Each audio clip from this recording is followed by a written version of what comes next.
Hello everyone, so Sittong এর day 2 এর ভিডিওতে তোমাদেরকে অনেক অনেক স্বাগত। তো এত দেরিতে ভিডিও দেওয়ার জন্য এক্সট্রিমলি সরি, একটু বিজি থাকার কারণে ভিডিওগুলো দিতে একটু লেট হচ্ছে। বাই দ্য ওয়ে, শিটং এর সেকেন্ড দিনটা আমরা কিভাবে কাটিয়েছি সেটাই চলো তোমাদের সাথে এই ভিডিওতে শেয়ার করি। সকাল ভিউ এখানে এসে মানে এরকম একটা দৃশ্য ঘুম থেকে উঠে আর কি চাই বলো। জাস্ট দেখো তোমরা, পুরো রেঞ্জটা দেখা যাচ্ছে কাঞ্চনজঙ্ঘার।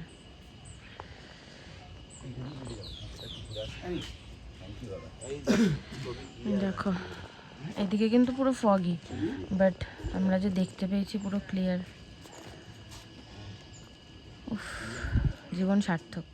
তো দেখতেই তো পেলে, মানে জাস্ট ঘুম থেকে উঠে এই বাইরের যে প্যাসেজটা সেখানে এসেই এই দৃশ্যটা আমি দেখতে পেয়েছিলাম। মানে শিটং এ এসে এই দৃশ্যটা দেখার জন্যই মানুষ বেশি আগ্রহী থাকে, মানে অপেক্ষা করে থাকে। যেখানে মানে প্রচুর লোক নানান ভিউ পয়েন্টে গিয়ে এই দৃশ্যটা দেখে, সেটা আমরা নিজেদের হোমস্টেতে মানে থেকে দেখতে পাচ্ছিলাম। এর থেকে বড় পাওনা আর কিছু হতেই পারে না। তো যাই হোক, সেকেন্ড ডেটা তো স্টার্ট হয়েছিল ভীষণই ভালোভাবে।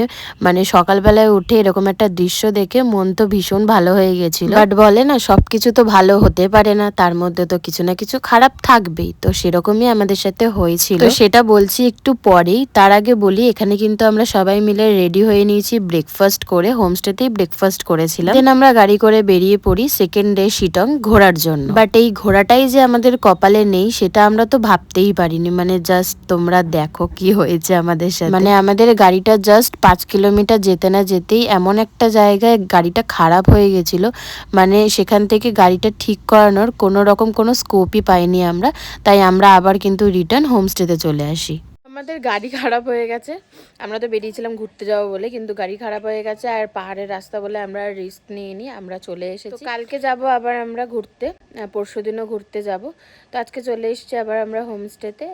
এখন দেখি কি করা যায়। লাঞ্চ টাঞ্চ করবো। এখন আমাদের 25শে ডিসেম্বরের কেক দিয়েছে হোমস্টে থেকে, সেটাই খাচ্ছি। এবার দেখি কি করি। রাত হয়ে গেছিলো বলে আমি তোমাদের সাথে রুমটা শেয়ার করতে পারিনি। তো চলো রুমটা শেয়ার করি।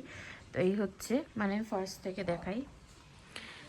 তো এখান থেকে এই যে ব্যালকানি থেকে বাইরের ভিউটা পরে দেখাচ্ছি। এখান থেকে ঢুকে এই হচ্ছে রুম। এখানে একটা সেন্টার টেবিল, দুটো চেয়ার রয়েছে। এখানে দুটো বড় সাইজের বেড রয়েছে। এই পাশে একটা ছোট্ট মানে সিঙ্গেল বেড রয়েছে। এটা হচ্ছে মেন এন্ট্রেন্স এই পাশ থেকে, মানে হোমস্টের ভেতর থেকে। আর এই পাশে হচ্ছে টয়লেট। ওকে, এ পাশে একটা মিরর রয়েছে। টাটা। আর এই হচ্ছে ব্যালকানি, মানে এই যে ওপেন স্পেস। দেখো ভিউ, জাস্ট ভিউ দেখো তোমরা।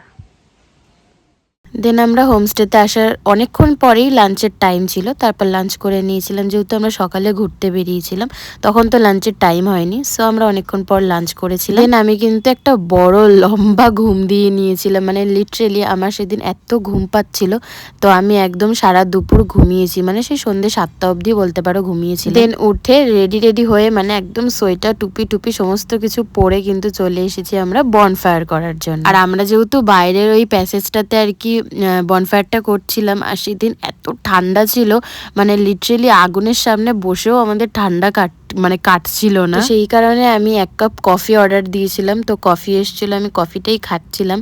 আর এত ভালো লাগছিল এরকম পাহাড়ের সাইডে বসে বনফায়ার করতে করতে কফি, মানে জাস্ট কি বলবো, একটা আলাদাই ইমোশন। আর তার সাথে হচ্ছে এখানে চিকেন বারবিকিউ, মানে জাস্ট দেখেই তো লোভ লাগছিল। জাস্ট দেখো তোমরা, বাটার দিচ্ছে ওপর থেকে।